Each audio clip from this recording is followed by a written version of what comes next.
Oh, that's an ugly livery. Let's fix that.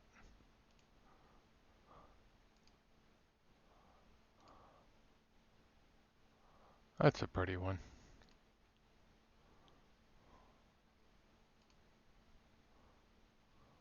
Well, brown. Like, what is blue? Let's be picky.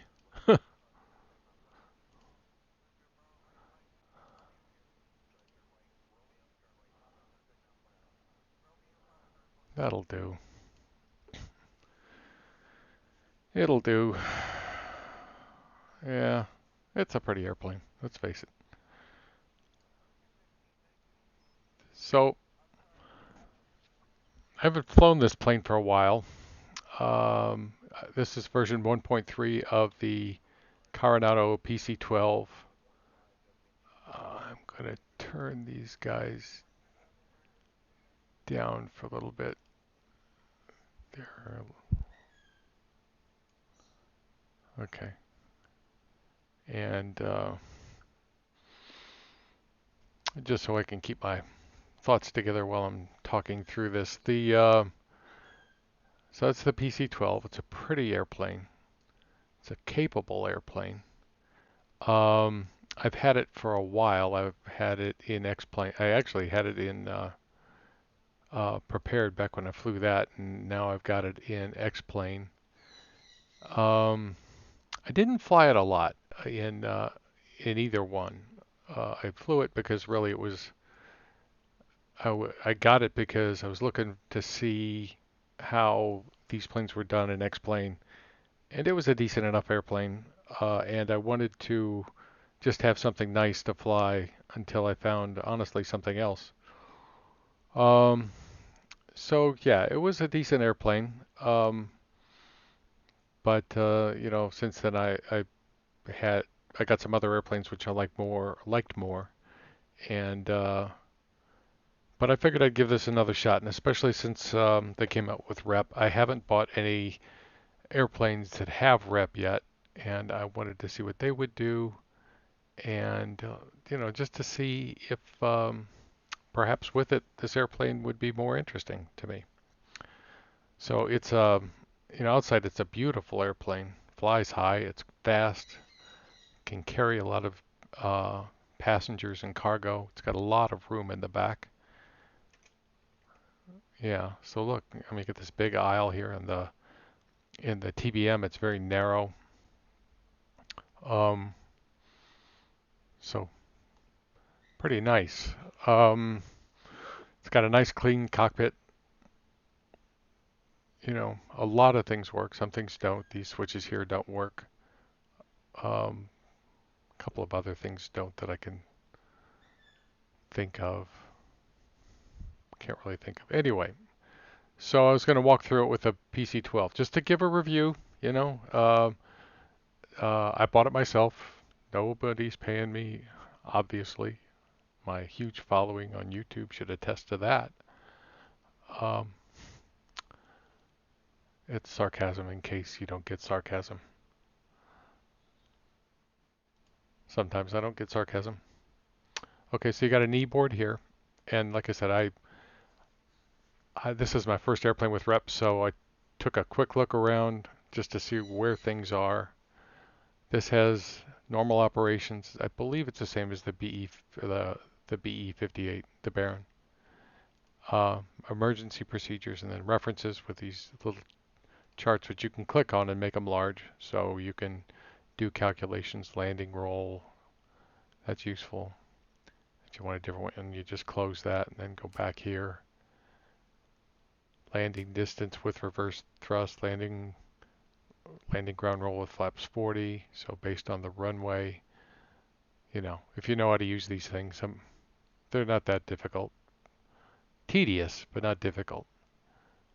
Um, okay, so that's the knee board, and we'll be using that. This is the weight and balance. It doesn't remember what you set it to last time you set your weight and balance. Um, so you have to reset it every time. At least that's what I've seen so far. I'm going to put 50 pounds of baggage in the back to move my CG forward some. And I'm going to add just a little, it's a little weird typing in these things, but it's okay. I guess I'd get used to it. Okay, and I'm curious about this. I guess if it with a full airplane, what happens if I put a passenger here? So 150, this is pounds. Switch between pounds and kilograms here. And, so that's, and so you've got that option. Oh, and this is gallons. So if you're using SimBrief, which doesn't have gallons, you have to convert that yourself. Let's see, I thought I made that 120, didn't I?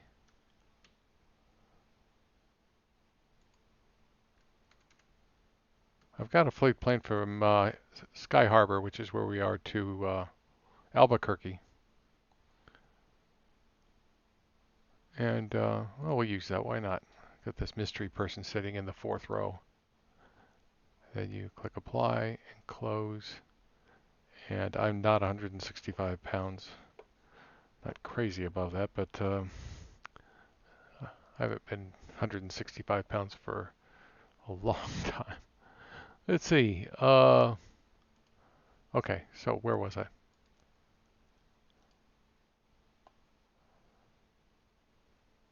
Okay, so yeah, it remembered everything. No? The fuel's back to, oh, maybe you have to do it this way. Maybe it doesn't like it if you type it in the other way. So mental note, you can't just type it in, you have to use your mouse. Here, we'll get closer to my weight here. There's good. And but I did remember that one.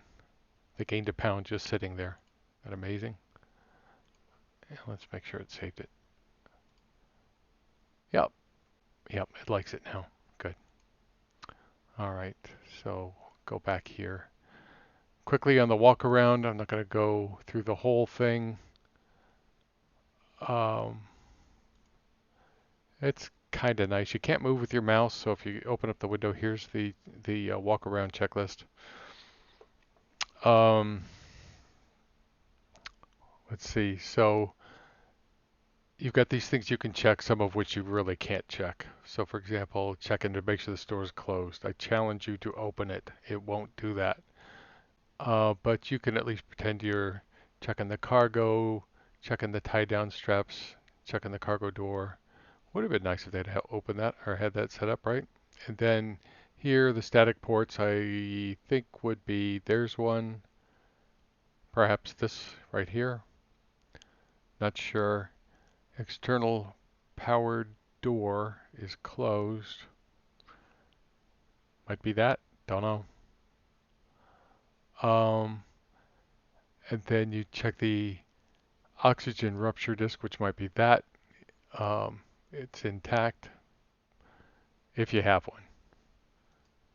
I would have thought they knew. Then you check your rudder here, your horizontal stabilizer, your vertical stabilizer. Make sure everything looks good there. Nothing much to do there. Check your de-ice boots and use the standard cursor stuff to move around so you can see both kind of. So there's that. And the static wicks, discharge static electricity. Make sure this doesn't have any cracks in it. This is usually, I can get cracks looking for that kind of stuff. And then here you can click the button to, because normally you grab it with both hands and shake it a little bit to make sure it's nice and firm. And then check your ailerons. Click this, it'll move up and down. And Then you check your lights, and again, you have to move around a little bit here to make this, to actually, all I'm doing here is checking the covers, making sure nothing's cracked. They've got a lights check here, which we could do briefly. Checking the caps secure, checking the pitot tube cover is off. That would be bad. Don't ever leave that on. So you can put it back on. So the walk around features are pretty cool. Check the tire. I've already removed the chocks. Check these exhaust covers. They had covers. I removed them. You just click here. And then you look at the front of the engine. Make sure there's no birds nesting in here. And check the propeller for nicks, stuff like that. This also has chocks. Or pretty sure it did. Maybe it removed. Maybe it removed them when I removed the other one. But I had to remove the other main wheel. So here you open this door, check the oil and general condition. I guess that's under here. I assume the whole front of this thing is engine. Make sure the covers are removed. And check the windshield. Remove this chalk. See, you have to do the mains, but apparently not the nose. And de-icing boots. Pitot cover is removed. Here, this is okay. That is the stall warning. Is that what it is? This is the pitot tube down here. That could be the angle of attack thing. And that cover looks good. These lights aren't broken, nothing broken there. And if we want to do the lights check, this is a little bit different. You can click this button and it'll turn them on for you. I guess you can turn on the wing lights too. And then you go next and you can look at the lights, make sure the red light is on this side. And then go here, make sure this light is on. Go here, the green light is on. And the strobes. And then all of your lights are on here. And then turn it back off. And we're finished with that.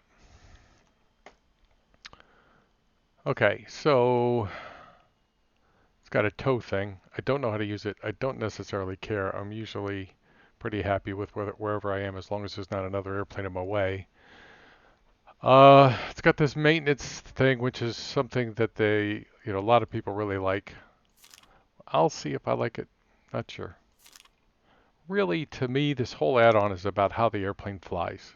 I mean, if I come right down to this add-on, it's got a lot of nice little things, but it's really once the wheels leave the ground all the way until they're back on the ground, and even some taxiing, I guess, how that does there. So this stuff here, I'll go through it, but you could see that the statuses of all these things, the airspeed indicator, everything. I guess it's nice to have a little doubt because airplanes break all the time. It's like a boat.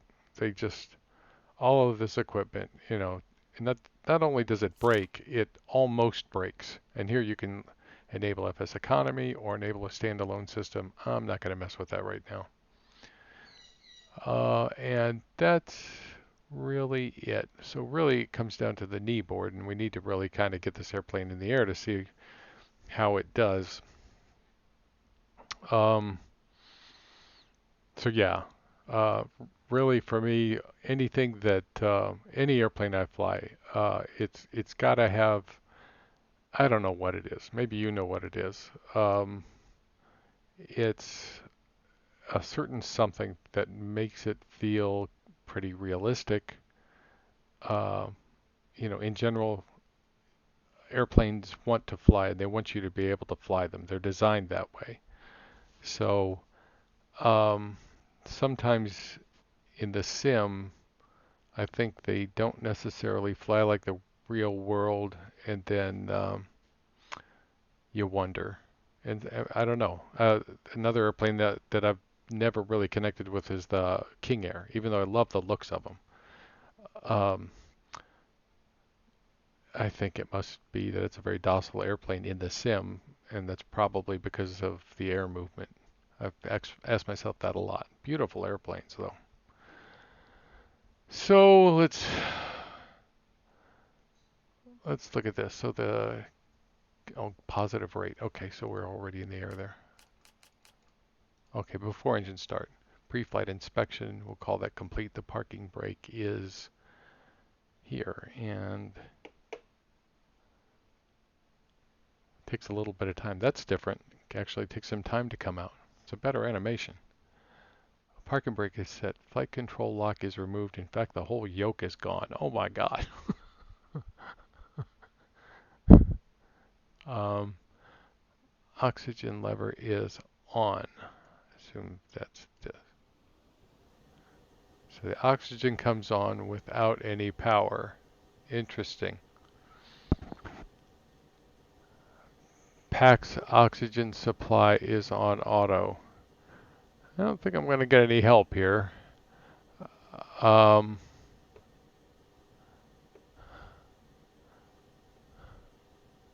that is in my ears, that's pretty loud. I'm going to turn that down a little bit.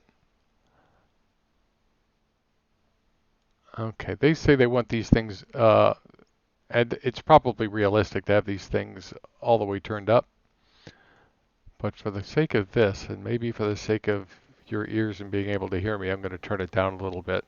The sound is really good on that, though. And in the original PC12, there is no sound. So that's a nice little addition. PAC's oxygen supply. Tell me I know where that is. I don't know where that is.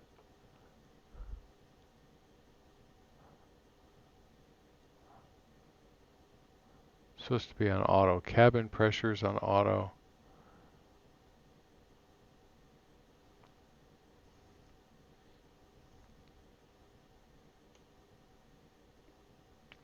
Oh. Okay, so power.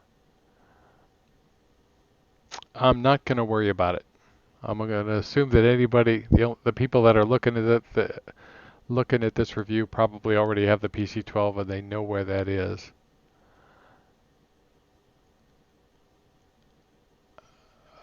Maybe I'll run across it. Just mental note, PAC's oxygen supply. My spare passenger in the back is in danger right now because the pilot doesn't care. Oxygen mask. Okay, so there's the fire extinguisher.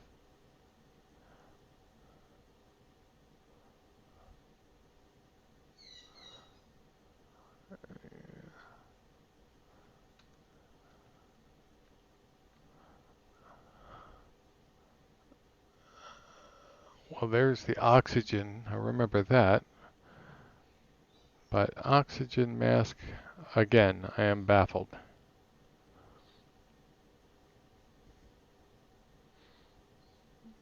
I do not know where it is.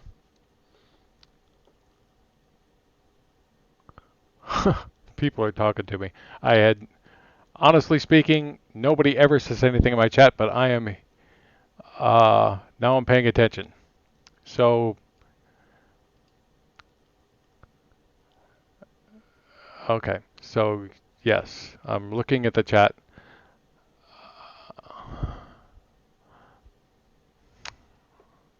Okay. So I'm not sure where the oxygen mask is. Again, I'm not too worried about it. I haven't used one yet in an airplane on the sim or in real life. So we'll let that go. Circuit breakers.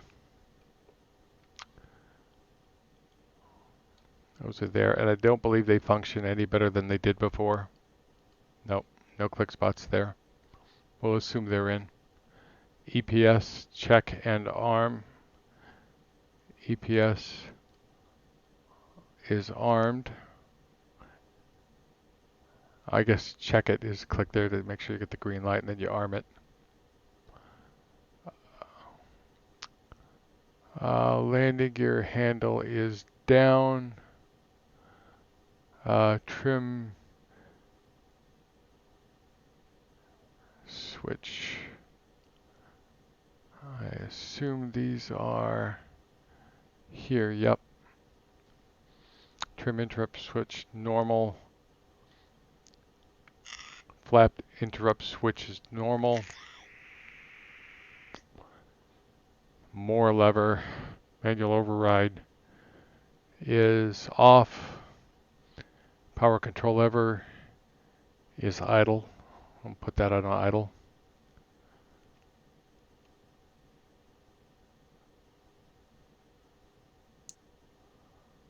Okay.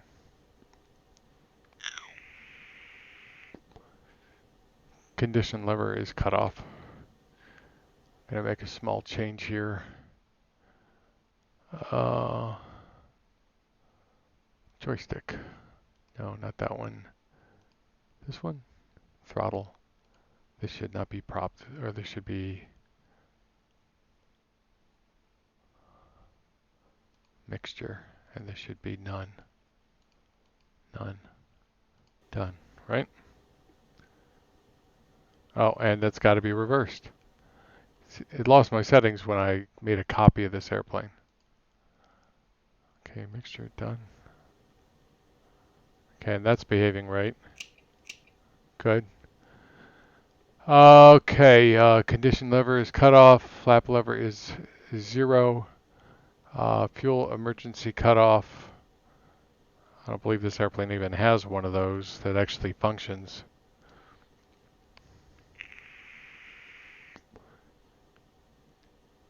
ECS emergency shutoff.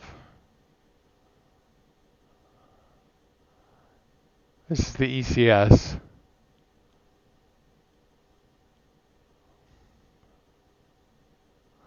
I don't know if that's the emergency shutoff or not. Oh, full in. Environmental control system. Don't know. Let's go on to doors, windows, make sure they're closed.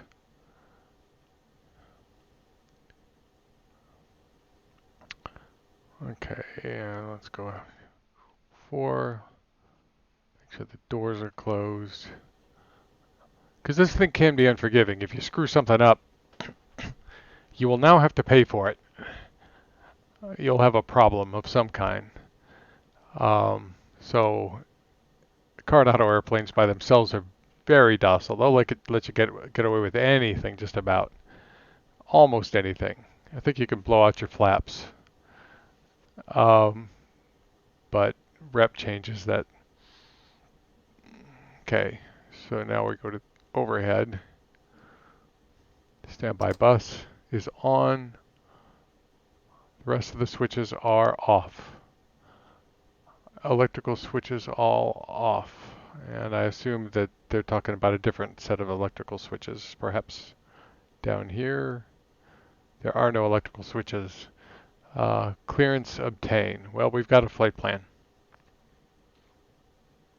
Our flight plan is from Phoenix to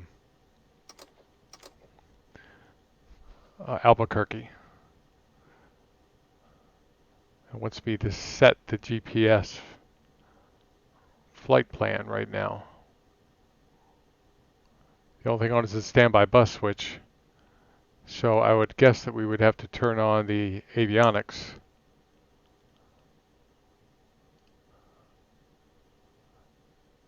Well, we probably have to turn on the battery for that. And honestly, I don't know how long the battery will last. We don't have a GPU. So it's a short flight plan. Menu, delete flight plan. And we're at Phoenix. And we have a look here. We're going from Phoenix direct FORP. No. Here. Oh.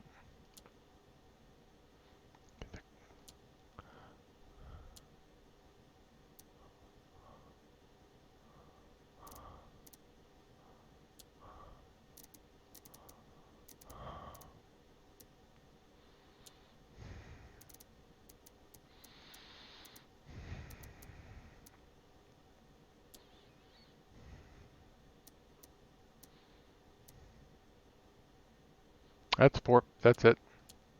And then we're going to Kirky.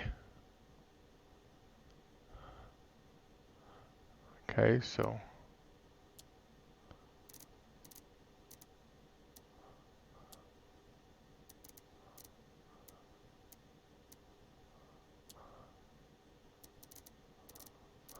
oops, there it is.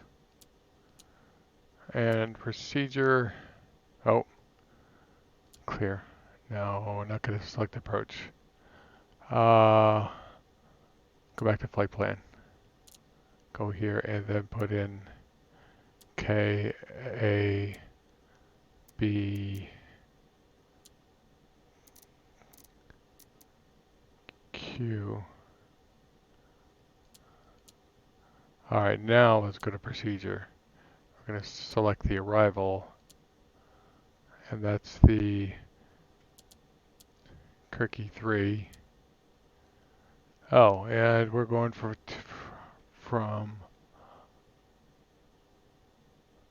Cabno, Kelsey. Have a look here.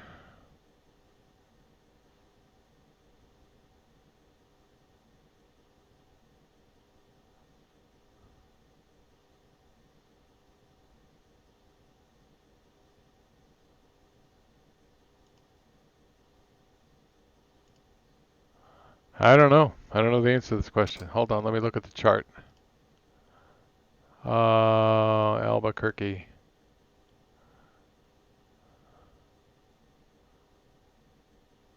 Departure, arrival, Kirky 3,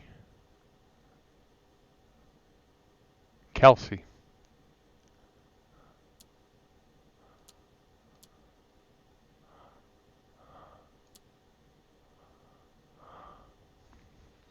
Okay, that's good for now. We can take a better look at it when we get halfway there or so.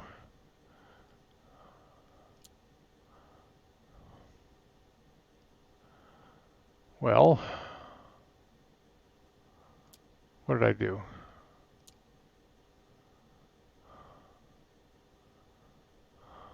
Runway 03. Actually, I want to change that runway.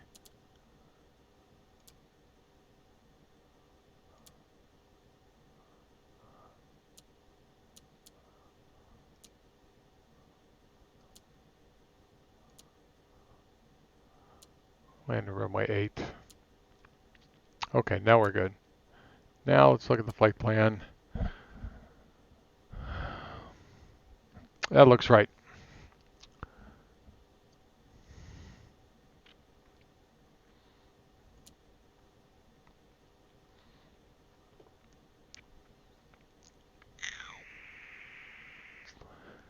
Okay, GPS flight plan, battery 1 and 2 switches are on.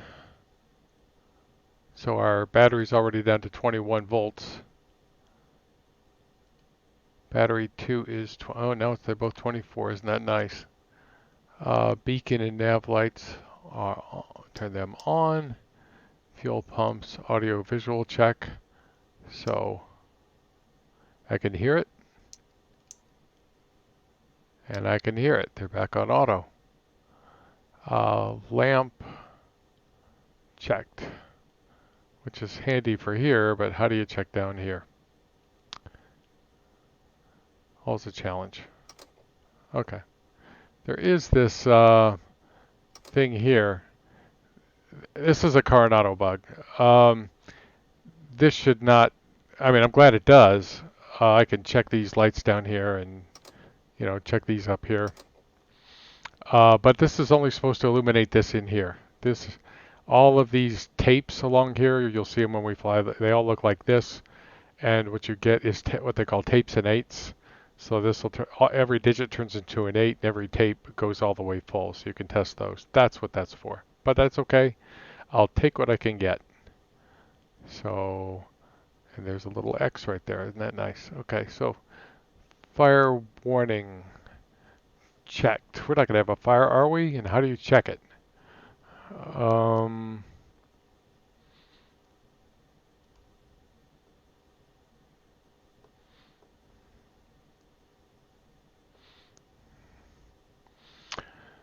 Hello, Jelly Design. uh, I see you typed a whole bunch of things.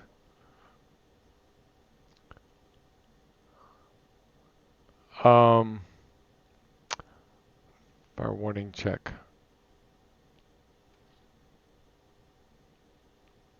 I never did that, I guess, before. Uh,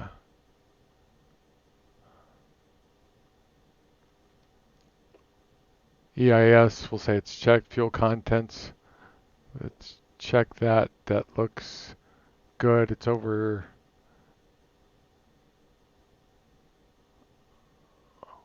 times 1/4.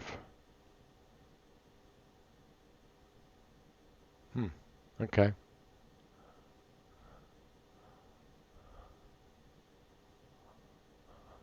So it can take 200 gallons per tank.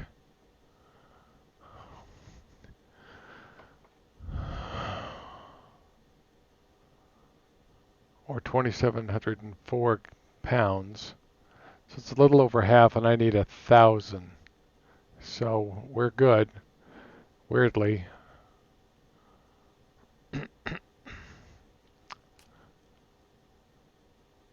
Prop area clear.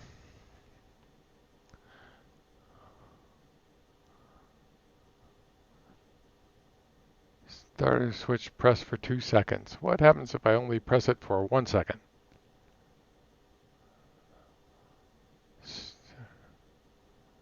Okay, we're looking for 12 NG. It doesn't mind you just clicking it. I'm watching for 12 NG. That sounds beautiful. I'm watching for a hot start.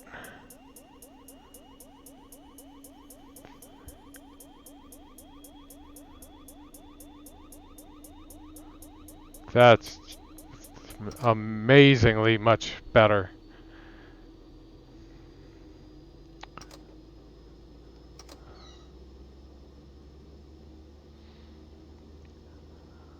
Oil temperature's coming up.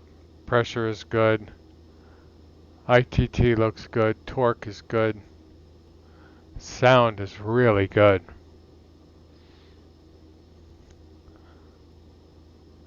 Okay. So it's hard to see the condition lever, but that looks about right.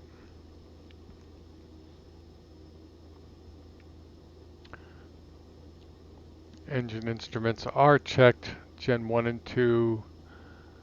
Let's get some electricity into this thing. 2. Inverter, battery, or gen. We'll put it on gen. Avionics 1 and 2 are already on. I started with it on because I had to because of their checklist, but, well, I could have shut it off, I guess.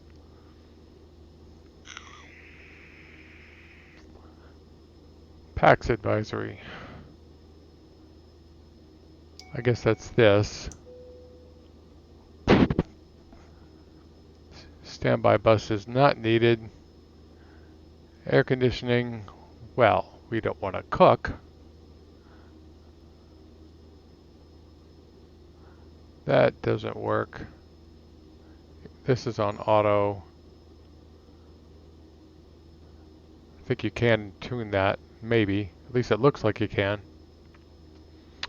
What altitude we going to? Flight level 230, so actually that's about right. Set it about there. Give that a little tweak. PAX advisory, standby bus is set, air conditioning is set, ECS is auto, it is. Pressurization, set cruise altitude, flaps, we want to set 15.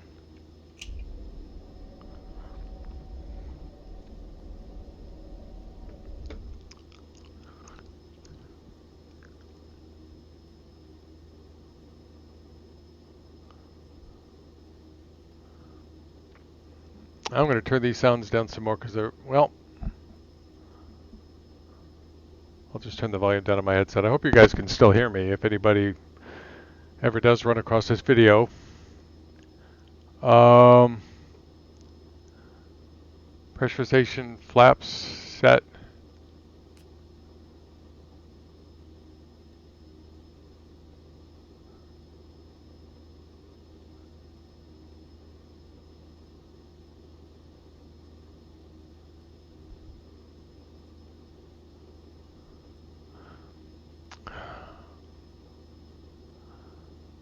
Okay, so flaps 15. Look out the window. That looks good. AHRS, no flags. Autopilot checked. Okay. Am I rusty on this airplane or what?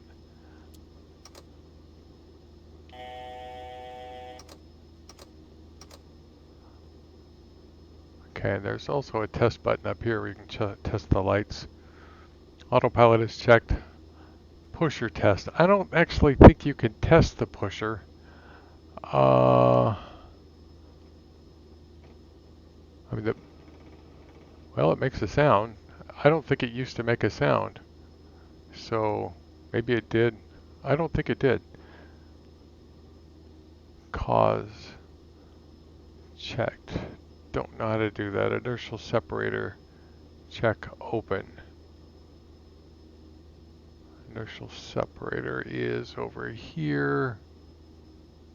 Boots. There it is.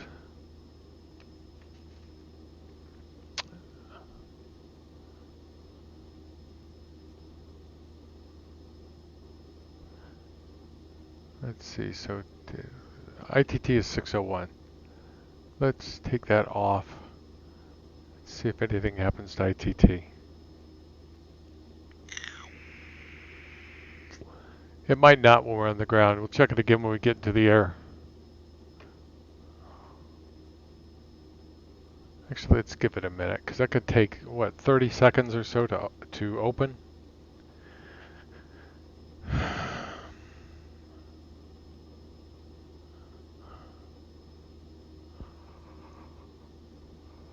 I think I'd rearrange this checklist a little bit. I would have put the inertial sep on right after we started the engine, soon after we started it.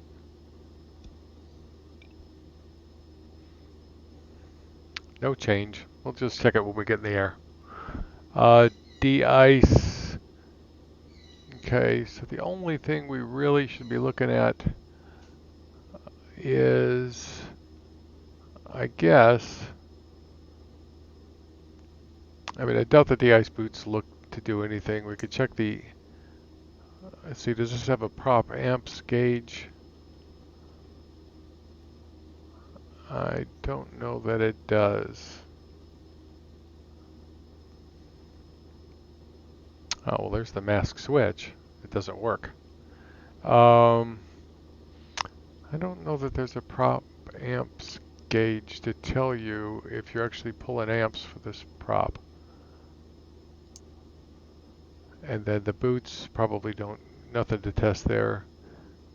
And then we could turn the windshield wiper on. Let's see if that changes the amps. Heavy, we'll go light. Right hand windshield, we can turn it on. It does change the amps, but I don't need the right hand one. We'll leave the probes off for now. Air conditioning.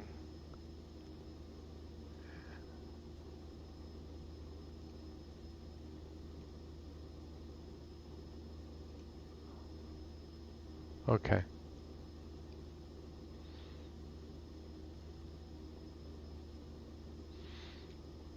Inertial separator, de-ice, flight controls, free and correct. Let's look out the window, point your thumb up. Yes, that is free and it is correct.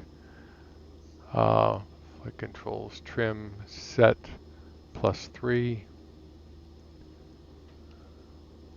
No, let's go this way. I'm going to put it there. Engine instruments, check them again. Good. Fuel quantity recheck.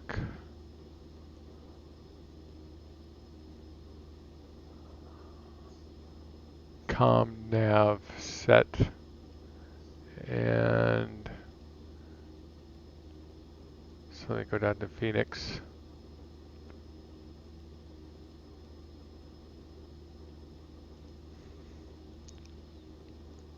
Sideways.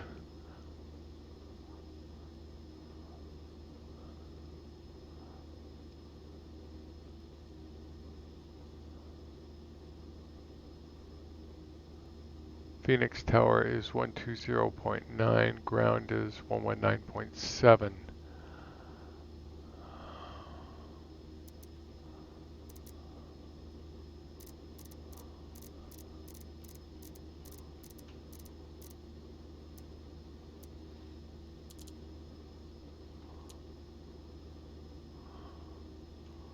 And 120.9.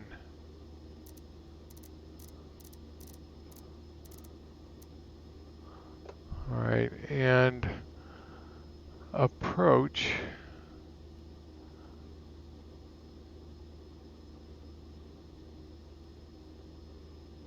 Let's see what approach is.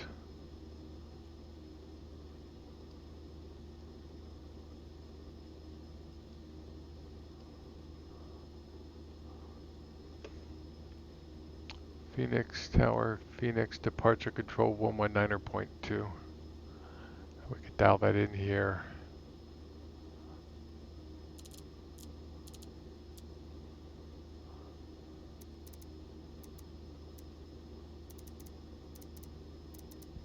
Okay, so I'll leave that like that. And we're on COM 1. And let's see if we're getting anything.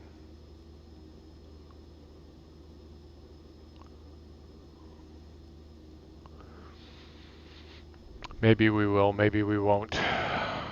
Not going to worry about it. Okay, ComNav is set. Speaking of which, let's see, course, we're on Loc 1, so let's set the CDI.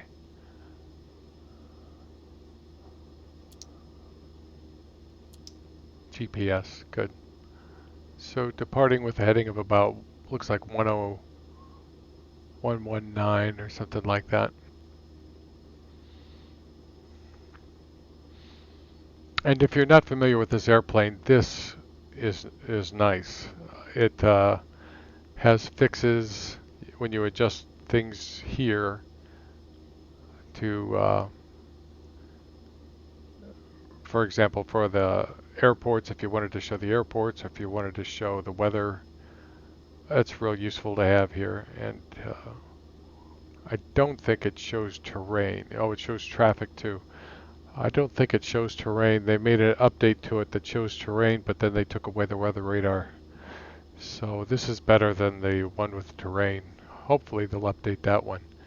And the flight director and altitude are not set, and we are going to go to say initial altitude of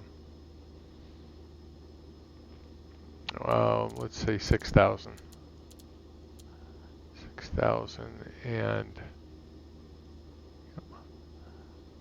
we'll say 2,000 feet per minute. And we will not arm that yet. Flight director is set. Taxi lights. So now we're ready to taxi. So we're going to depart runway 8, which points us back in this direction here. So it's right out there. Let's have a look at the airport diagram real quick. Okay, we are down over here someplace, and runway 8 is, well, you can't see what I'm looking at. We're down here, and we'll taxi out to 8, do whatever run-up we need to do, and be on our way. If we do a run-up. Honestly, it's been so long, I don't remember. Okay, so taxi lights. Taxi lights are on. Nav, beacon, wing light, we don't need that. And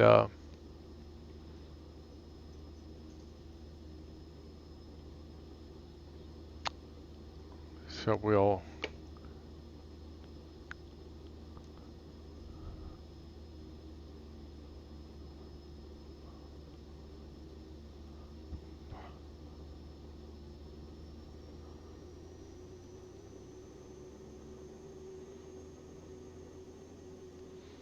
okay.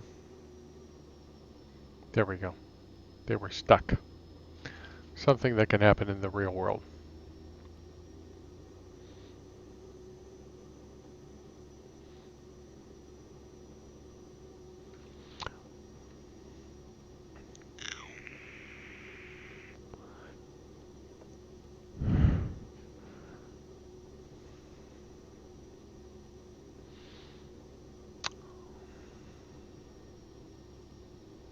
There's something I like about this sound.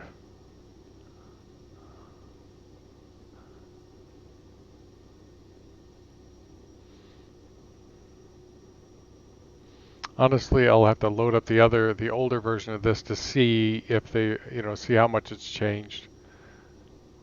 Maybe it's maybe I want to like it. I don't know, but it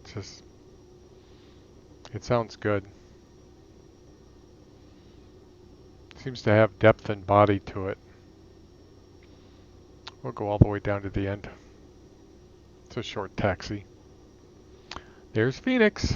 Gosh, is it that late? The sun. Wait. Oh, my clock. Do I have a clock in this thing?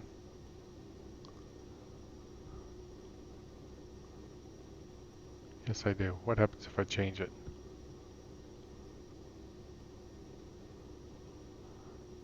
A lot of times with these Coronado planes, if you change the clock, it changes the time of day outside. I don't think it does it on this one. That's what it does on the Cheyenne, weirdly enough. Wouldn't that be great? You're at the park, having a good time with your kids, you look at your watch, it says, is it that late? You just roll the time back 2 hours.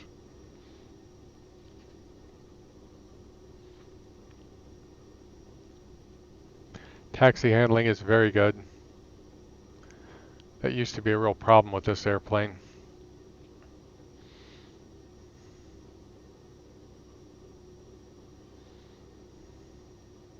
It's got a nice feel to it, nice look to it right now. Okay, so park and brake. No. Okay, so my park and brake thingy isn't working. Why not? Wait, try this.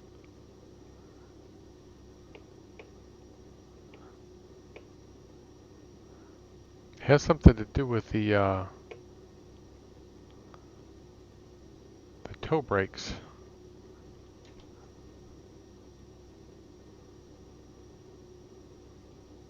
Ah. Alright, let's try it again. There we go. Okay.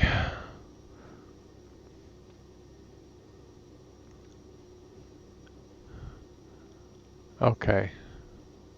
So there's no run up at all. Interesting.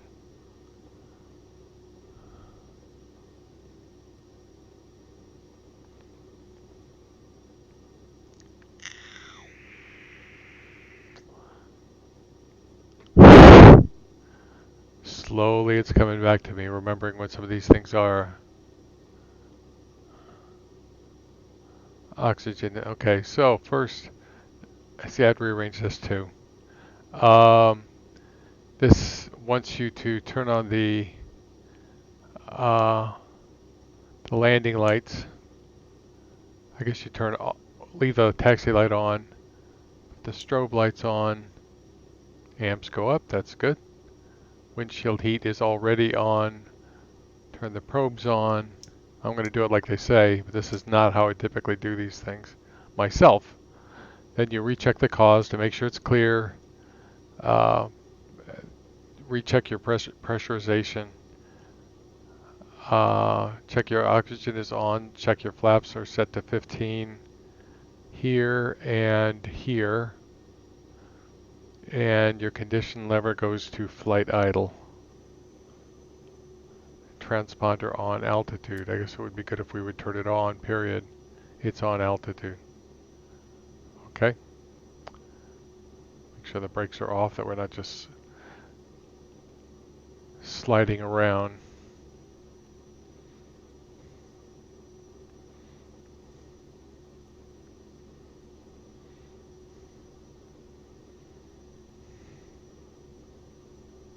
I'll line up and then set my heading bug.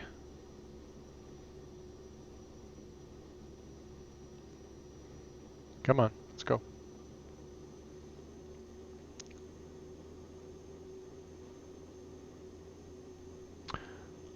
At flight idle, I would expect this airplane would want to roll, but this one's not wanting to roll so much. But then that may be a characteristic of a PC12.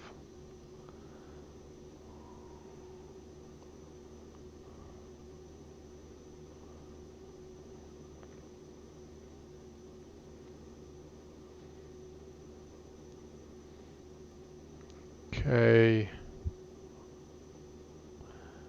So, I set my heading bug.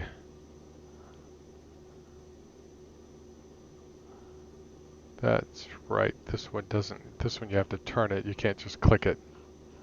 Very weird. Okay, heading bug is set. Altitude is set to 6,000. Climb is set to 2,000. And let's see, autopilot is off.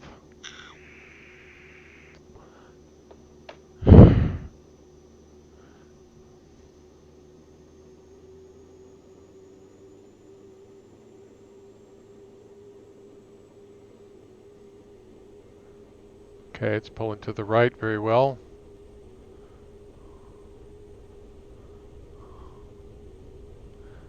Nice rumble.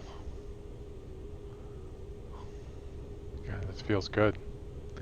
This rotation. Good.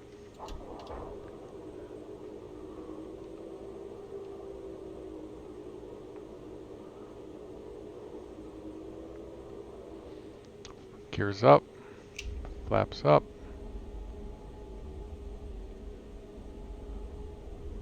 No lights.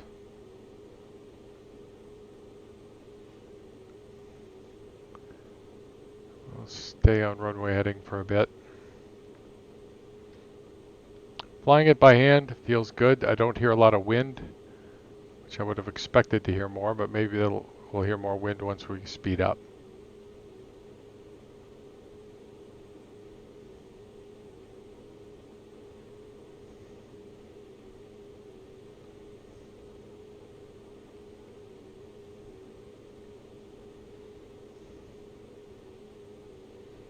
It's got a good feel to it. It really does.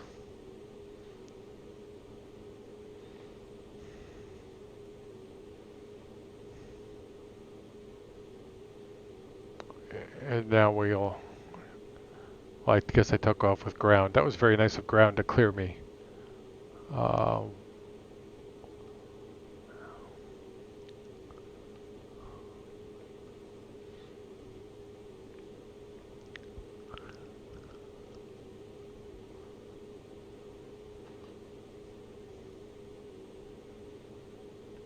And let's do a direct to Forp.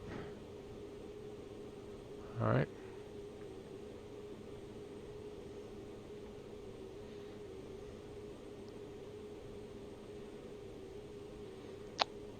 And I'm going to engage IAS, nav. That was another reason why, it was a larger reason why I didn't fly this. It's been a while since I've flown it, but this autopilot it was doing very strange things. Now, are you going to stop? And I didn't, no, you're not going to stop. So let's click out. Okay. So, because I didn't click.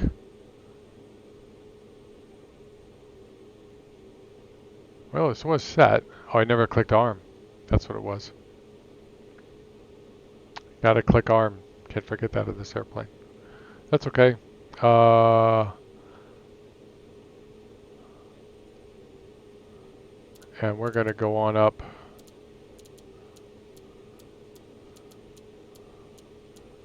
What did I say? Flight level 230, I believe.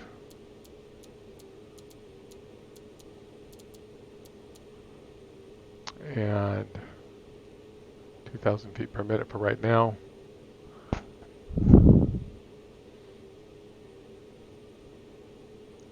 Yaw damper on. Now I did click arm.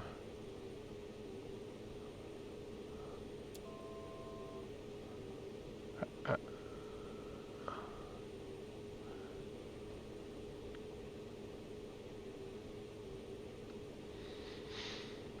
little different than the Cheyenne. So you arm the altitude and then you engage the VS. When you engage the VS, I guess it zeroes it out and you have to dial it afterwards. So we're on our way.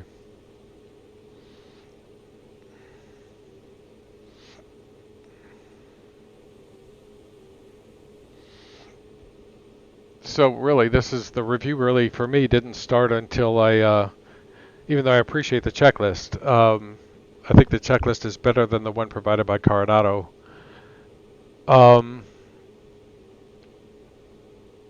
The way it flies and the way it sounds, it seems to fly much better. I mean, I really honestly never got any kind of a connection to the way the Coronado flight model was, and in this one I got it right away. So I don't know what it is. You know, I can't say necessarily what that characteristic is.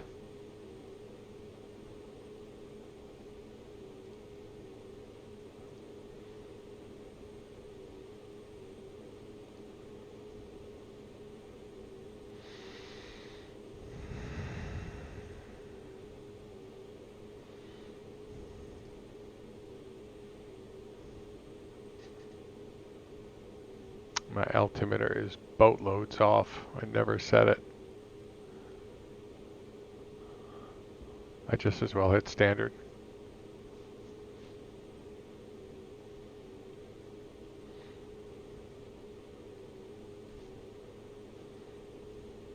So 10,000 feet. Gear, yaw damper, taxi landing lights. I could shut those off. Flaps confirmed they are up. They are. Climb power is set 36.9 at 150 knots.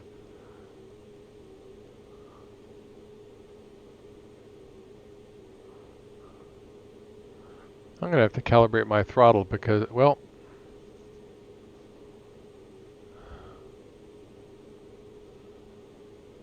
nope, that looks right.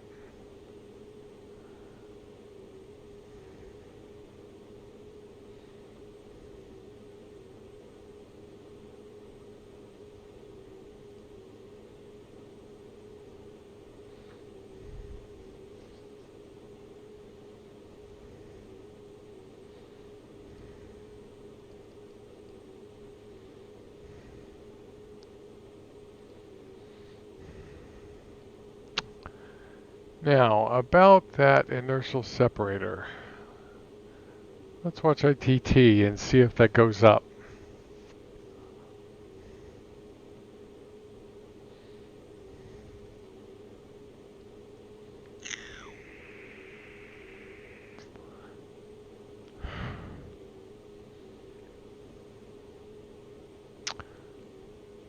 ITT is not moving.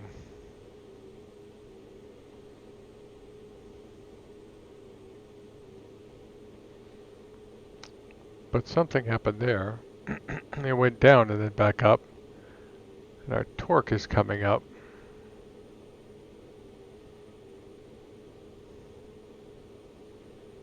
Well, it's interesting.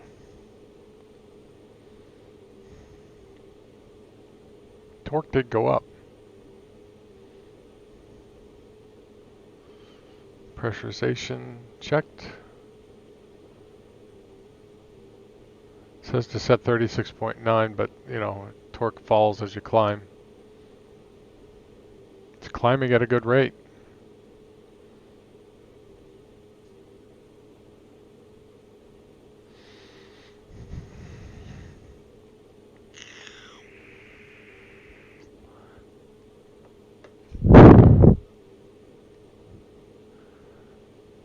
See how far we got to go here.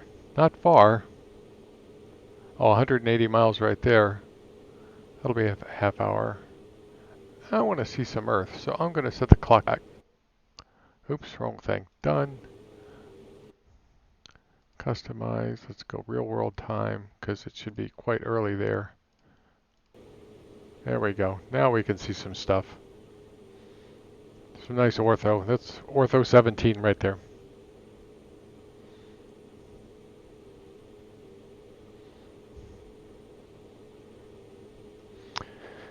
And it's really early, but we're going to be at 23,000, and let's go over to Albuquerque and look at their. No, that's Dallas. Kind of went a little too far. It's up here.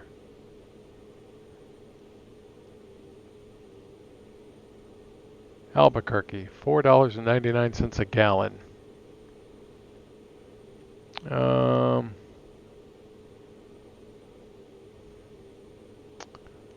Let's see if we do it. Let's see if we can do an RNP. I'm not sure that this airplane is equipped for RNP.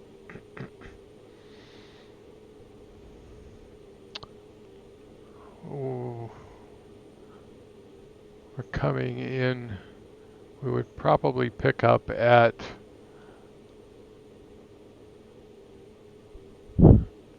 Campster at 9,000 feet. So we only have to descend 14,000 feet. So that's 42 miles out. We got a good long ways to go. Let's take a look at the procedures.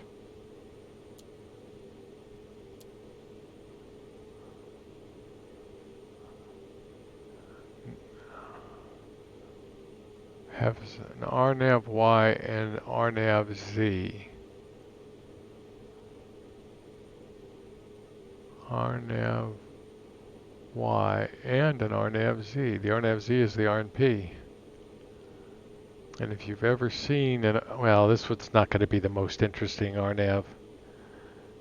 If we were coming from the east, it's a very interesting RNAV.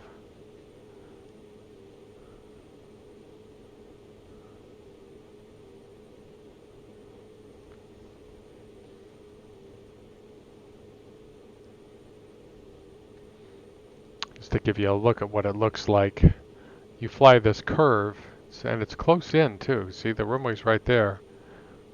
So 2.9 miles out, there's mountains all along here, and it just keeps you in front of the mountains. Very interesting approach. So we would take this one.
As I understand it, this amber light goes off when you apply power, so there's a bug.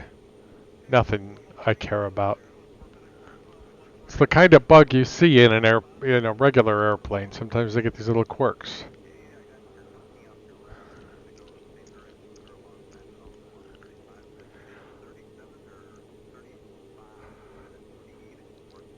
Just write it up on the squawk sheet and forget about it until somebody fixes it.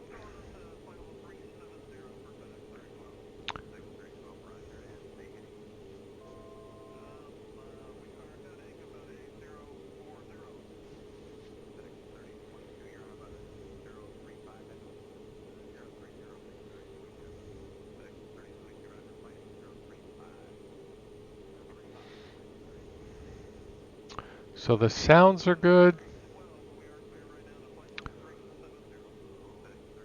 I'd open the window to see. Actually, you can't. Guess I could open the door, huh?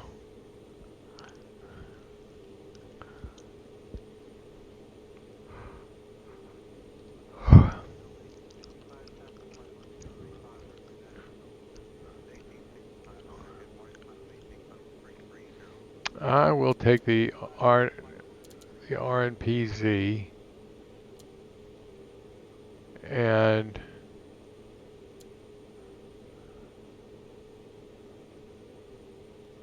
we'll take it from the IAF and we'll load it. Look at our flight plan.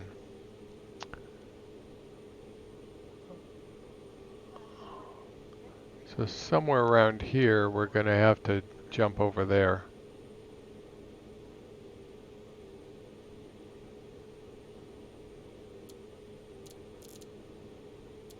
Actually, might even be further out.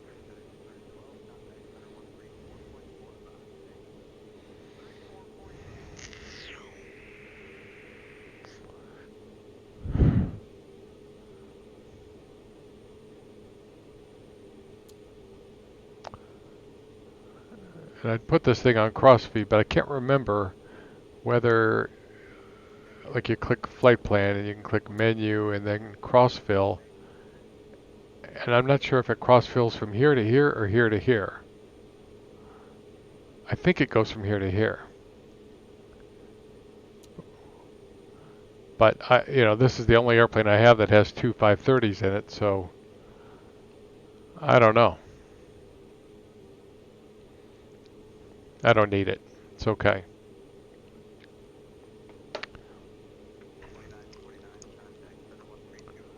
I'm going to take this thing off autopilot for a second and just fly it by hand.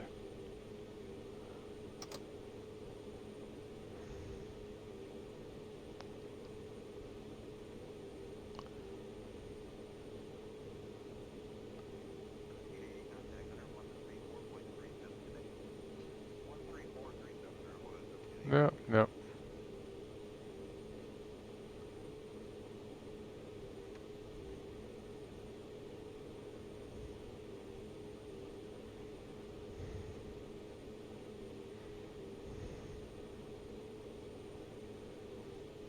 It's got a good feel to it. I don't know what they did, but this feels right.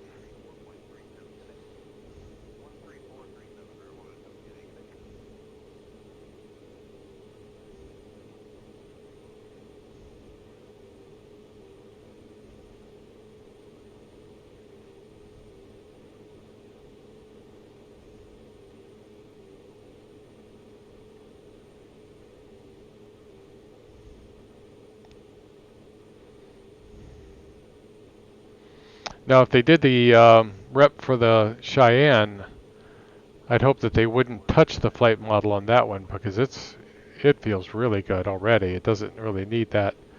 It needs help in other ways. But I mean, maybe some, I don't know, maybe some small things, but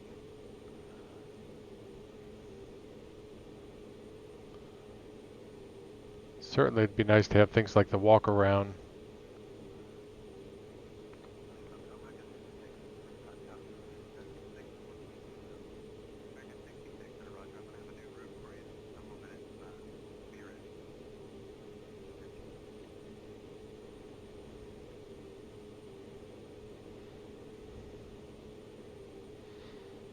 just going to make a right turn and come back to my course. It's got a good feel to it. It really does. After being kind of, fairly critical, I don't know that I was critical of the PC12, but I,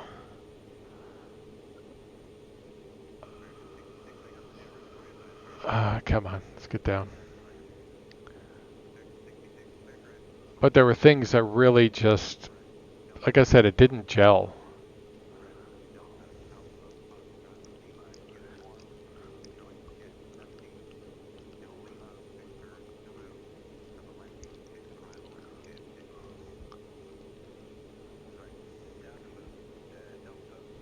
So yeah, and as I said, no one's paying me anything to do any kind of a review. I bought this off the org store this morning, and because I noticed nobody had done a review on it, I said, this really should get a review. They did from what I understand, they did a great job on the Baron, and I don't have the Baron, so I never got it.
Now, somebody told me about that weird sound.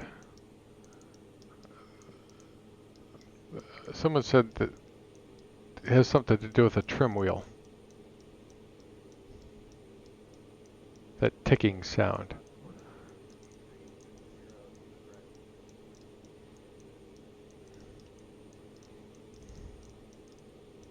So it's annoying.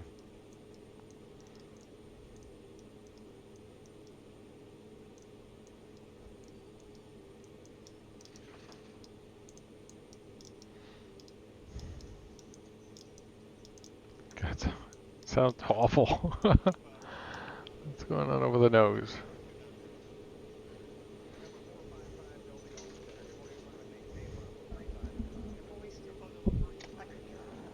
Okay.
Pretty eerie looking scenery down there.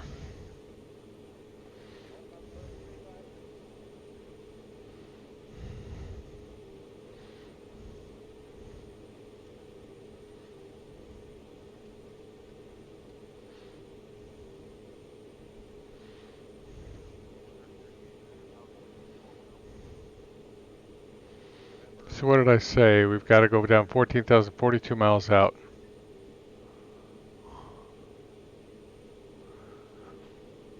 I should have flown this in Florida. You know, I might do that next. Why Florida? Have you seen the weather in Florida lately? I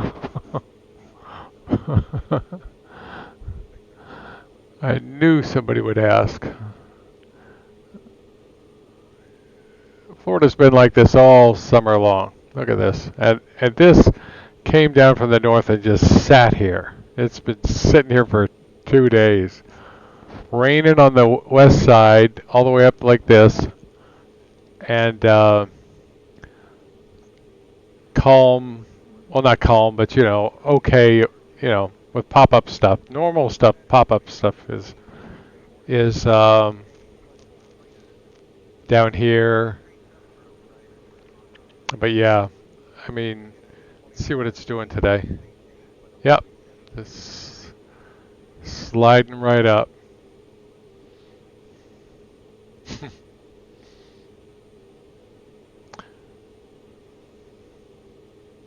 Come down here and get some turbulence, see how this thing handles turbulence.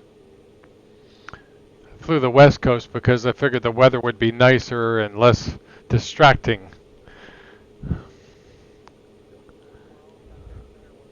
Let's see, I was going to set this for 9,000.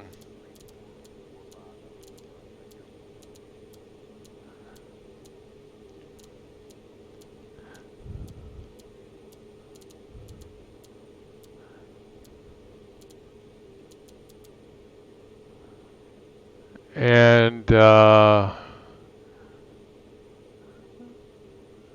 we'll go, probably end up going down. Well, there's no point in setting it, right? Because if you have to click engage first.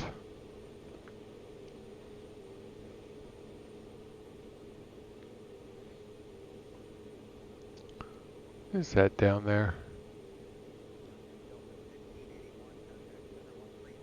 It's like snow.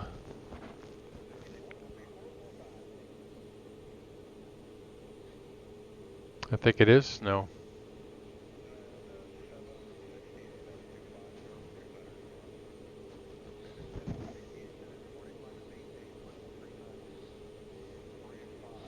So in terms of the airplane itself, you know, it's got two GNS 530s in it, which is nice. It's got weather radar, which no point in turning it on, right? In Florida, you'd see it, and it's real useful. I flew this down in South Florida one day, and I was fairly new to XPlane at the time and flew into a thunderstorm, and man, it battered me. So, and I could see it. I could see myself going into it. I won't do that again if I can see it.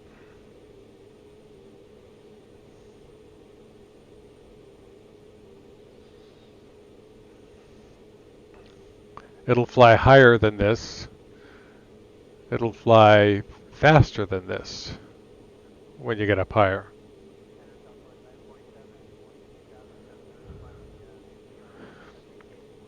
In terms of a PC12 itself, it's a little on the boring side to fly, to be honest. I could get more fuel economy if I'd pull this back. Let's see how's my fuel doing. It's still got lots of fuel. These one-handle airplanes, you know, because this one goes up to here and it stays there. So really you're flying with just this one control. And that's on the boring side to me. That's probably why I like the Cheyenne more, a little slower, but 20 knots slower right here. The Cheyenne would be.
I wonder what it would be like to drive through all that.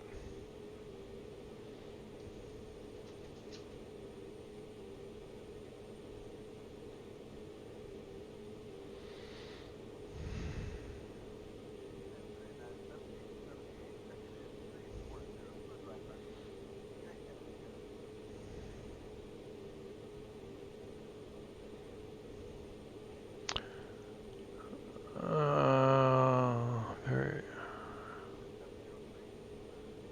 113.2 for Albuquerque VOR.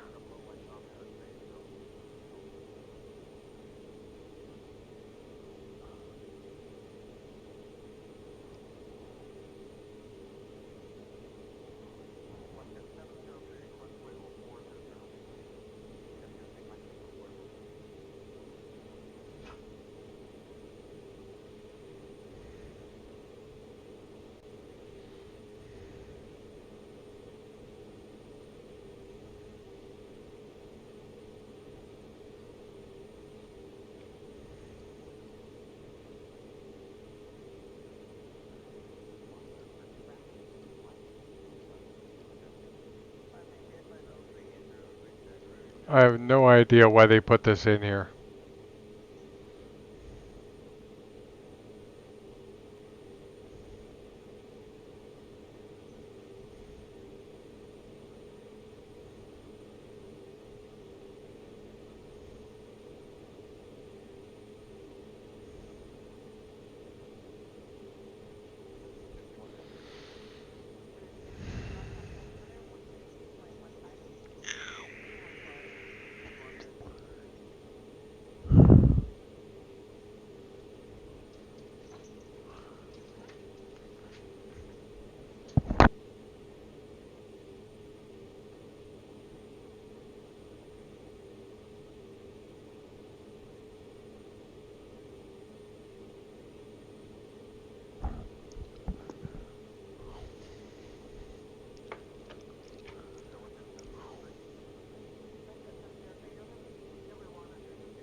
if I put in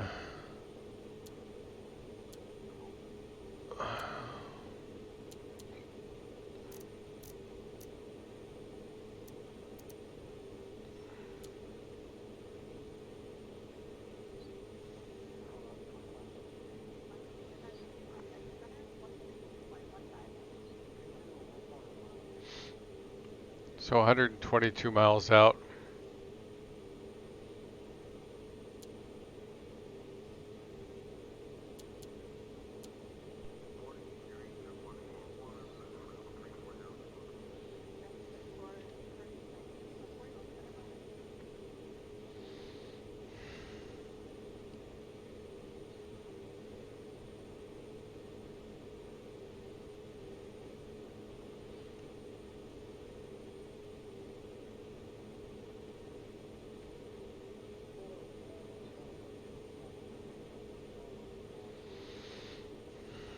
So we have altitude restrictions on the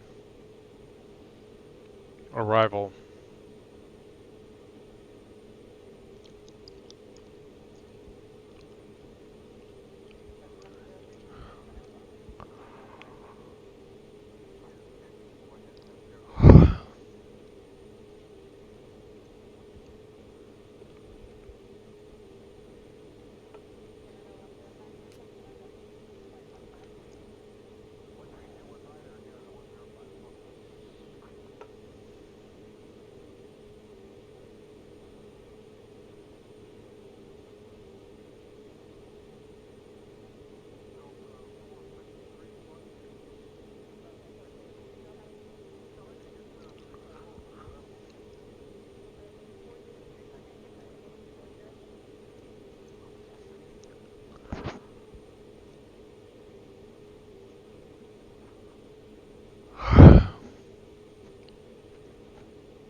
So I like it. I can't say I like it as much as the Cheyenne,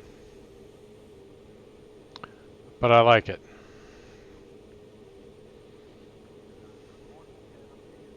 And it's useful because it's a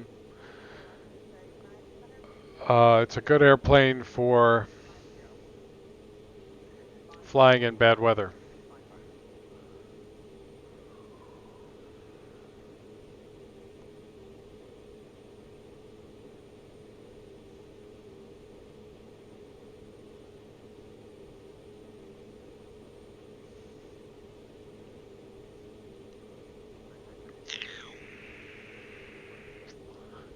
Since it's got weather radar.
I don't know. What's the ILS to 8 look like? That would give me a better feel for the airplane.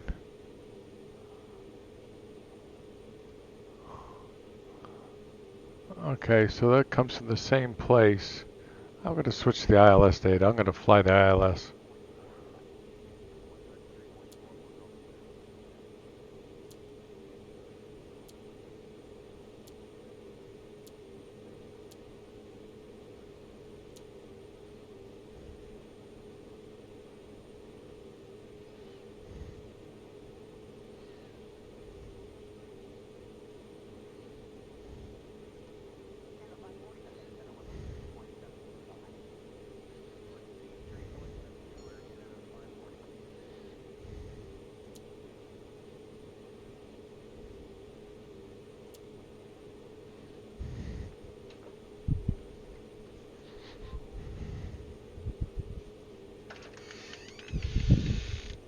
Come on.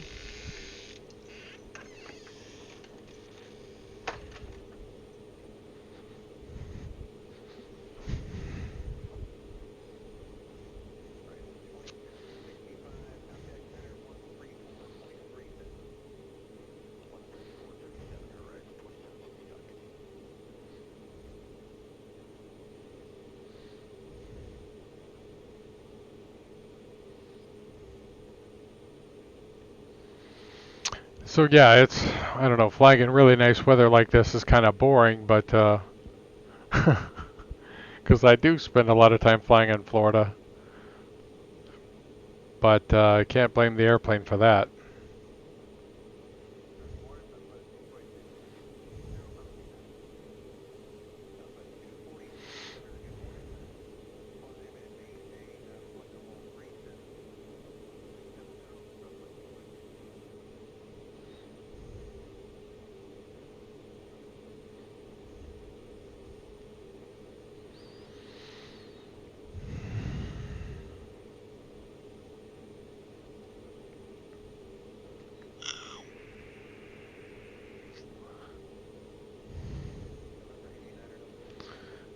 And I've got to change my altitude.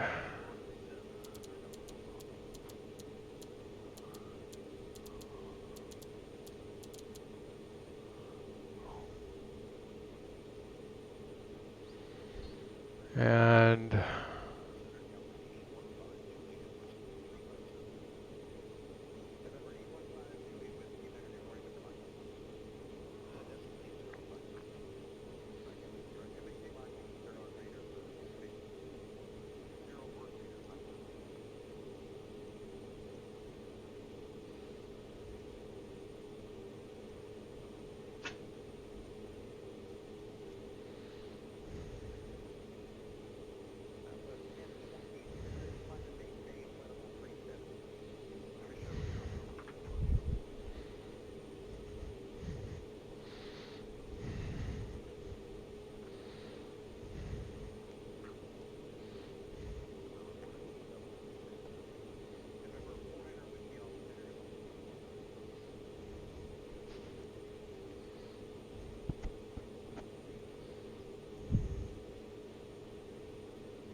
get this thing on the ground, see if I have any maintenance items.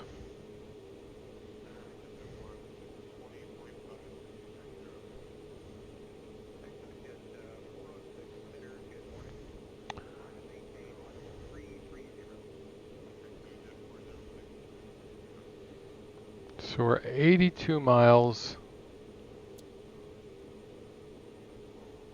I don't know what that 61 means.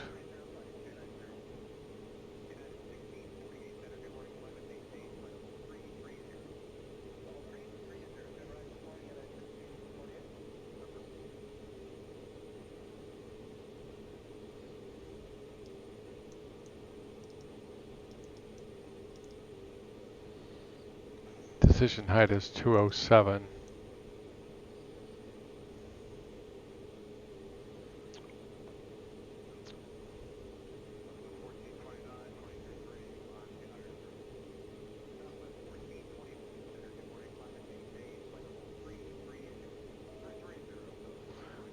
What does that 61 mean?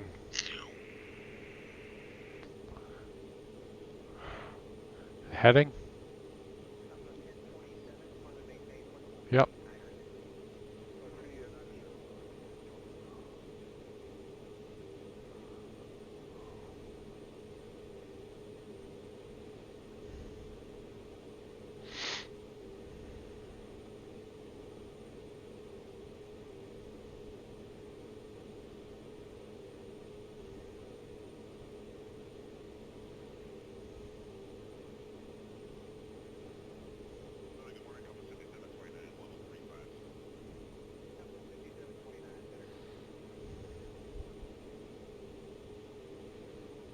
One thing I love about the PC12 is the views.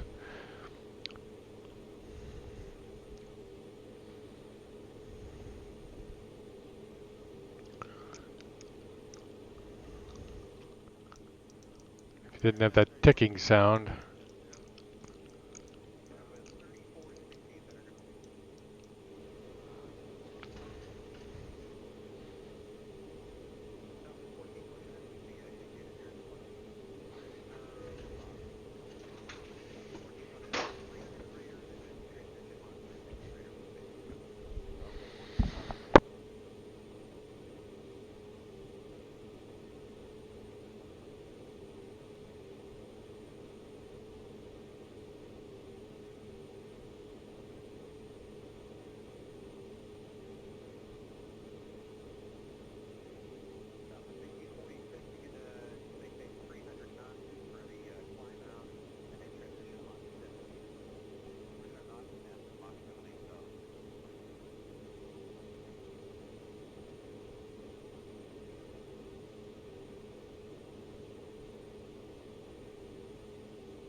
So 14,000 to there, and then we're down to 9,000.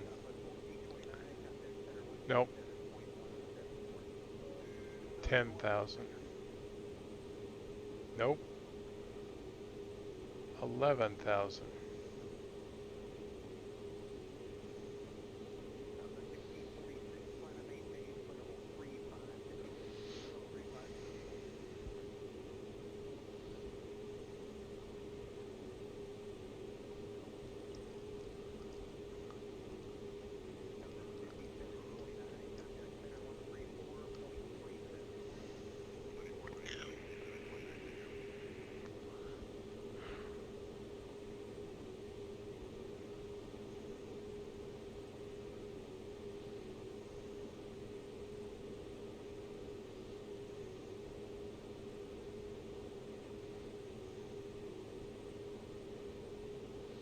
I wish this had a heading sync. You know, where you click it. But that's, if the real airplane doesn't have it, then it's okay.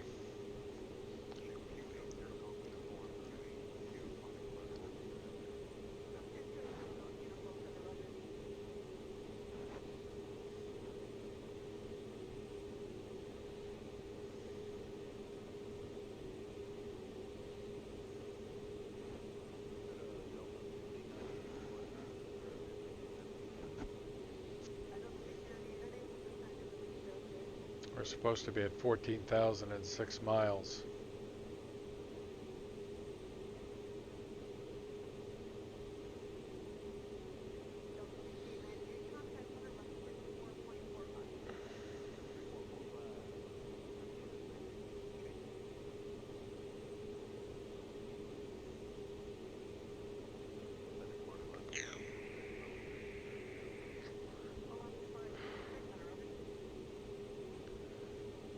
It's gonna be tight.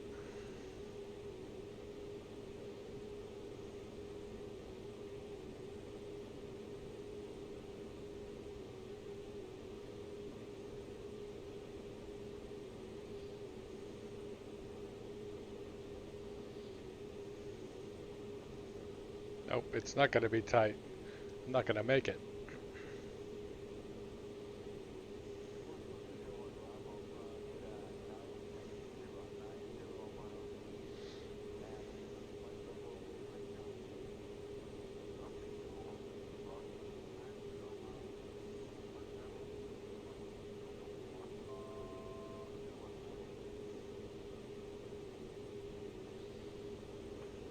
Well, we're going on down to 11,000.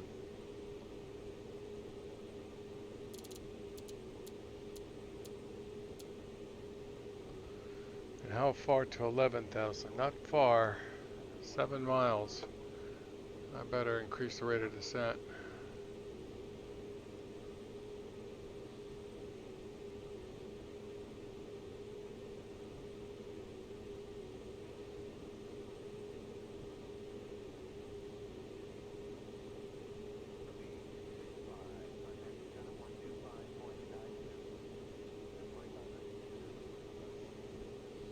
So I got miles and miles of desert, and all of a sudden, boom, a city. Hello.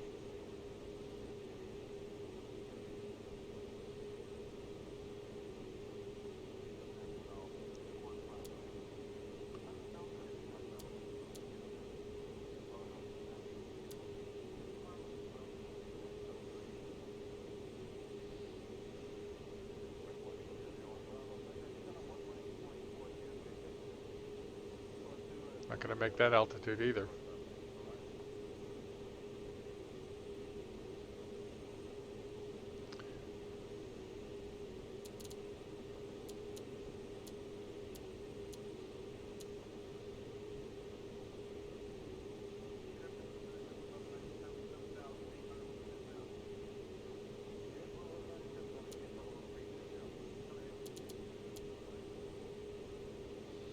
Let's see, so actually, let's do a proc. Activate approach.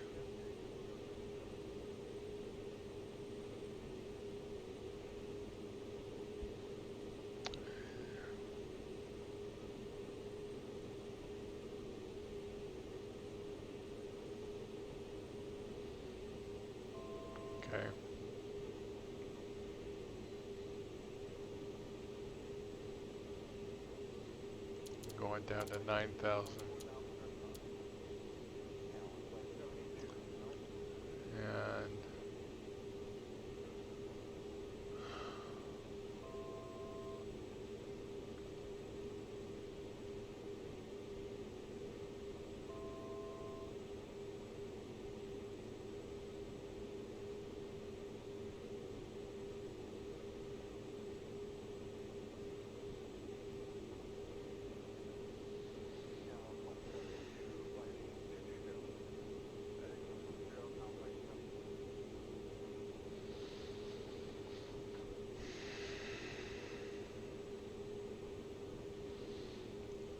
altimeter is set.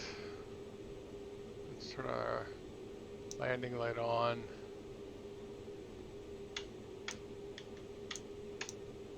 Taxi light switch works.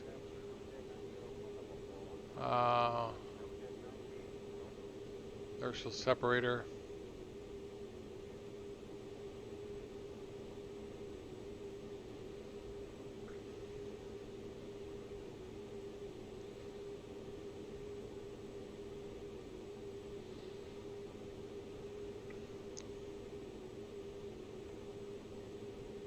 Pressurization. We go down to, what's the field elevation? About 5,000.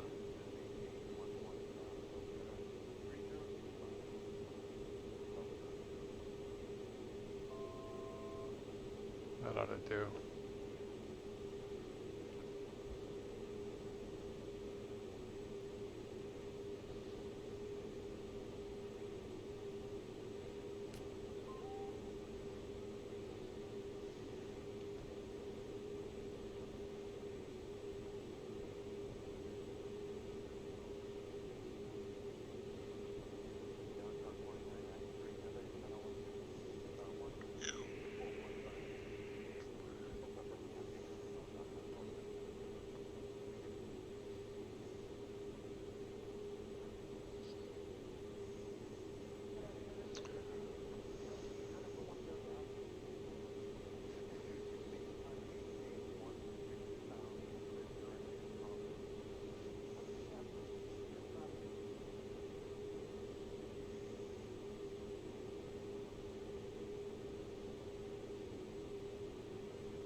Okay, and then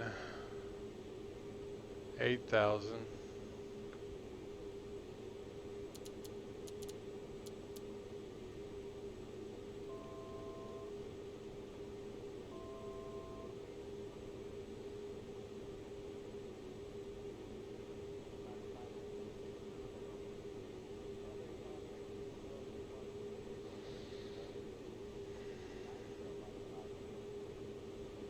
Actually, Jilab 7,200.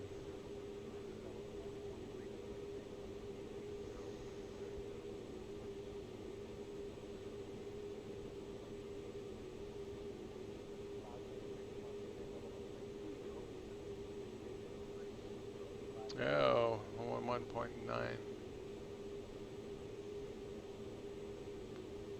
Swap that.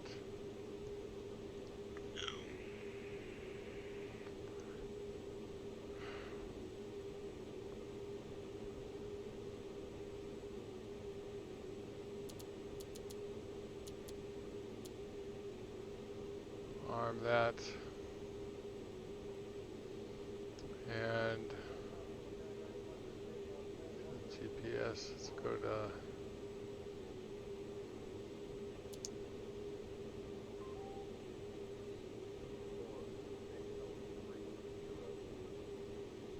it's a back course.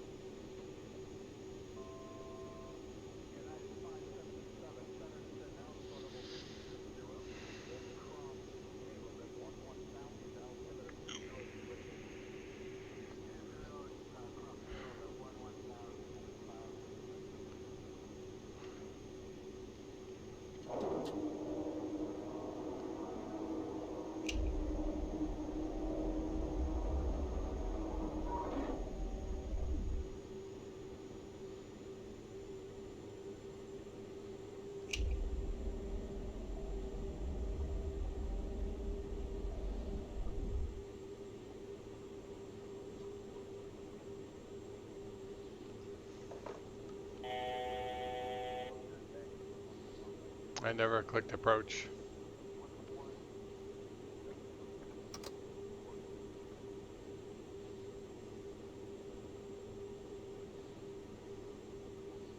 It's a PC12, it could get down.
Lots of sounds.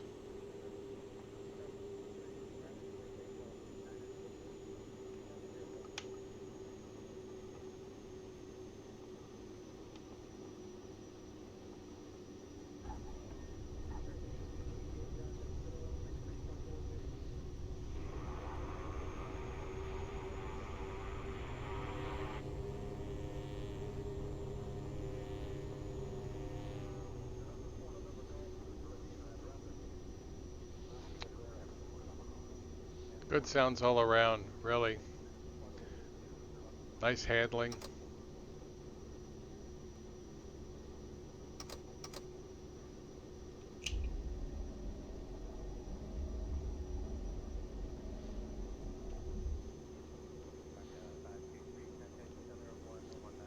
I was here once. Flew back from Hawaii.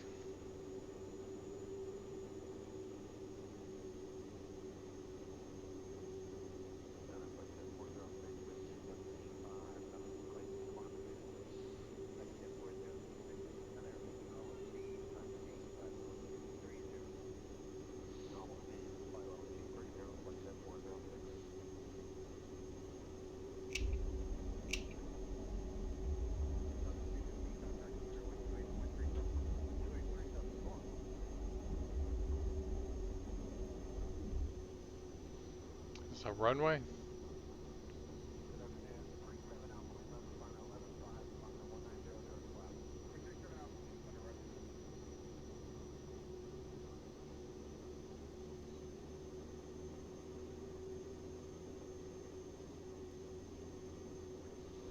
Let me guess it's a closed taxiway. That's what it looks like.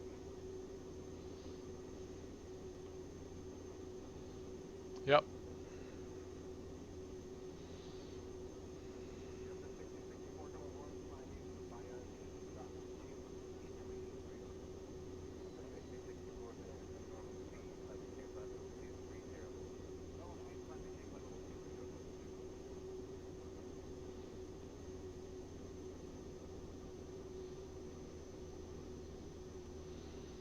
Ups are up.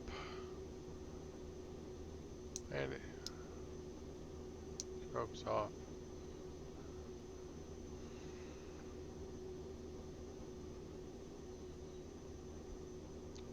Pitot heat off.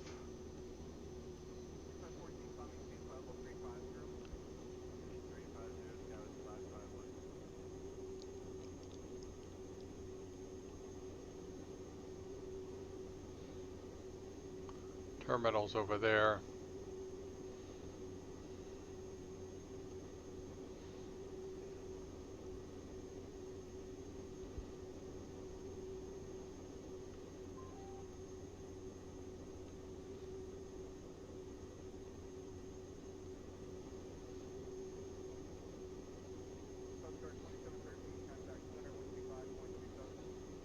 This is a really nice airport.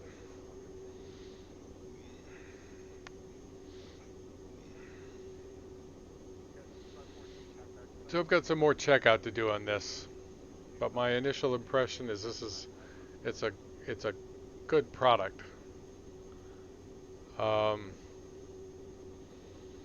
Airplane handles like an airplane. Sounds are immersive. I like the walk around feature. At least I like being able to remove the static elements individually rather than just clicking a button.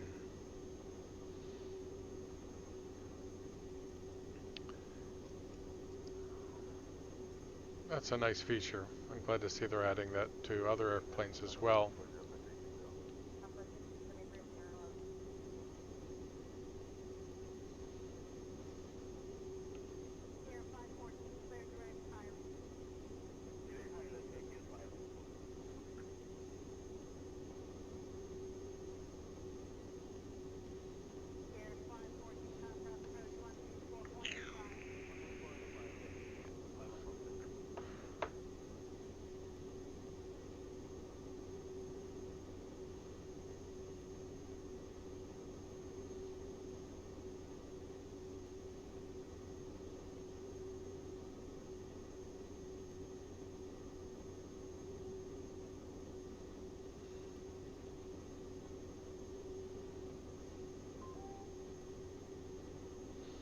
How much fuel did we land with? Quite a bit.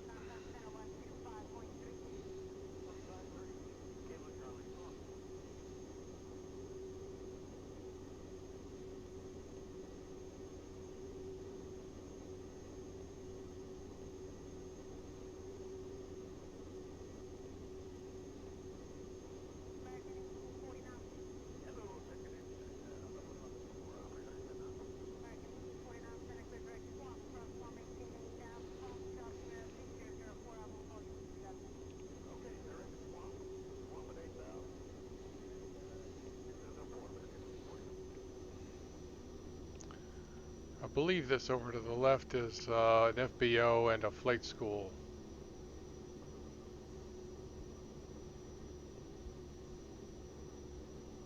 Not that.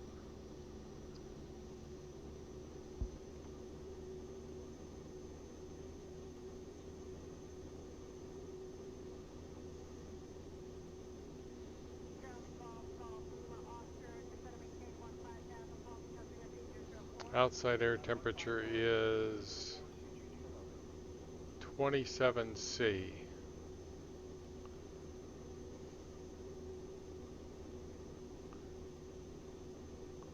About 85, 84.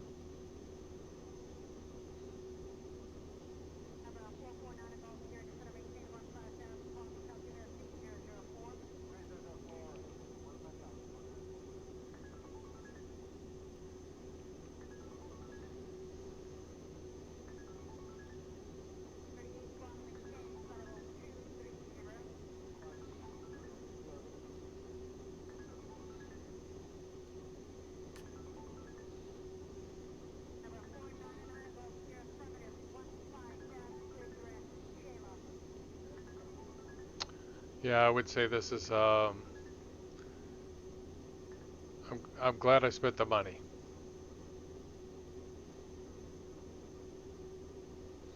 I'm always looking for a good airplane to fly. I usually fly really no more than two at a time.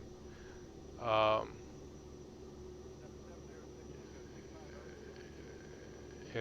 if I do more than that, I forget. I don't do a good job. And I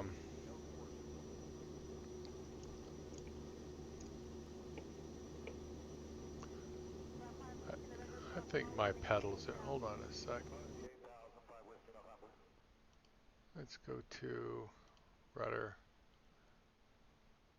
Let's do a calibrate. Is that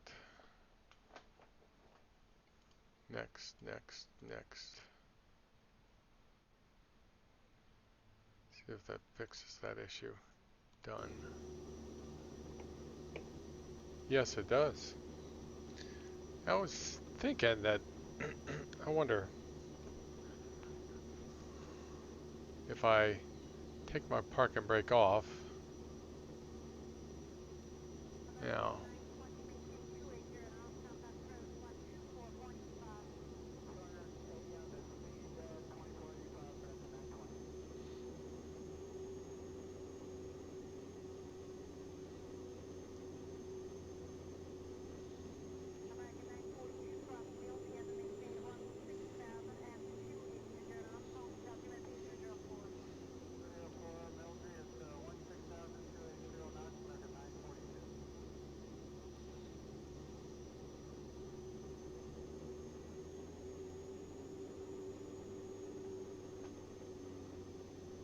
wait.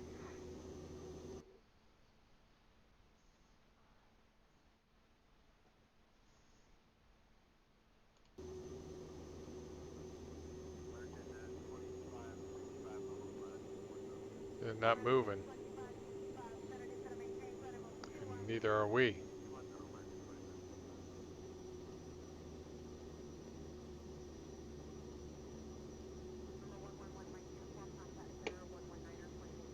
There we go.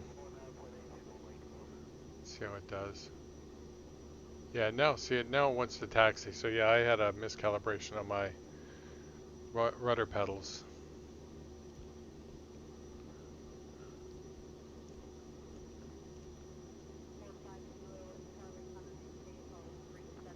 All right, so park and brake on.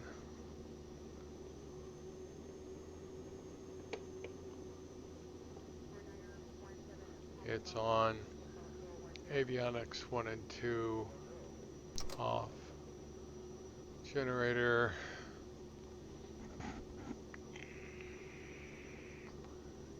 2, then generator 1 off. ECS off. Condition lever cut off. Oxygen lever. Oops, wrong one.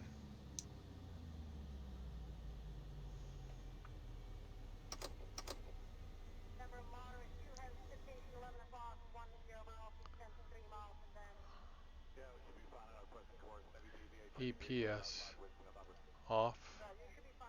Battery master off. Sensor off.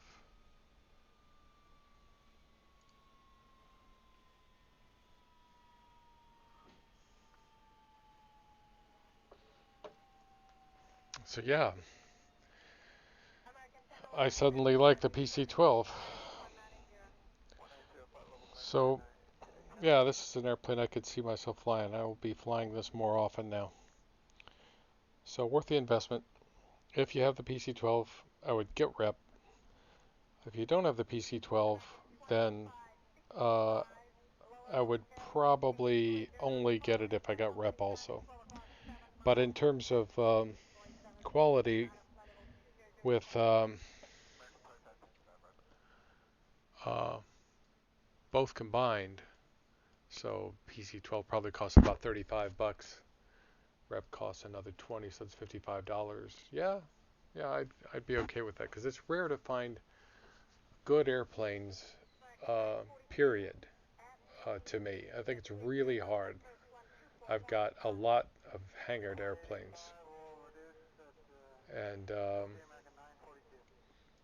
it was like, well, I'll take a chance. And you take a chance, and it didn't turn out so good. Um, you know, I like this one. I like the Cheyenne. I like the E1000, and I like the TBM, even though I don't like the maintenance system on the TBM. The TBM's got a great flight model, and when I have the time to futz with it, I do. But um, this one's got it good. By the way, let's have a look at our maintenance log. Okay, okay. Current charge 927 hours. It says recharge. Batteries. So we did okay, despite forgetting to click approach. But it was fun flying it by hand, I'll say that. So, I'd like to hear your thoughts. If you like the video, then do the usual thing. Subscribe, or not subscribe. Well, you can, but like. And if you don't like it, then click that too. Let me know you watched it. Um, and I'll be flying again. Oh, hi, Sean.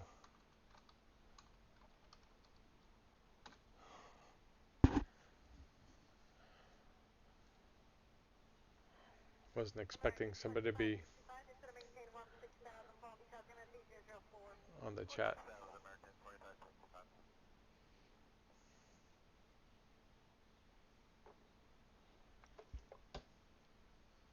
So that's that. Take a quick look around the airport again because it's so pretty.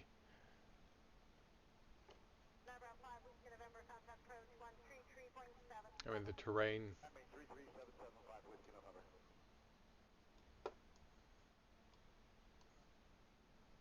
That's one of the most beautiful terminals. And those mountains.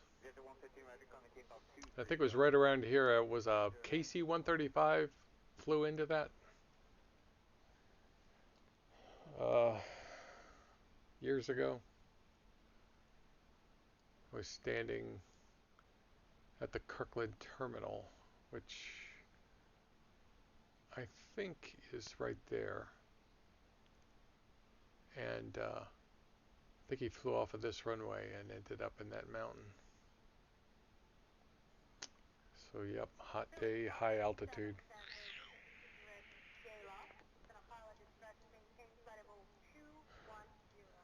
It's and it's even prettier at night. Let me go to nighttime.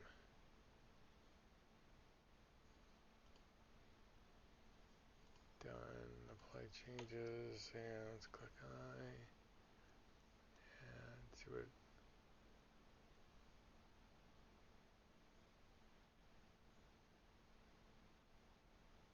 Feels city.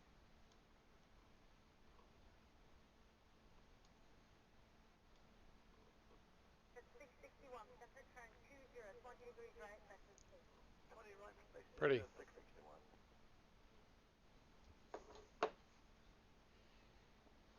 So yeah, hope you liked it. I will see you guys online later. Roger. Reaching 220, correct staple. Incorrect staple.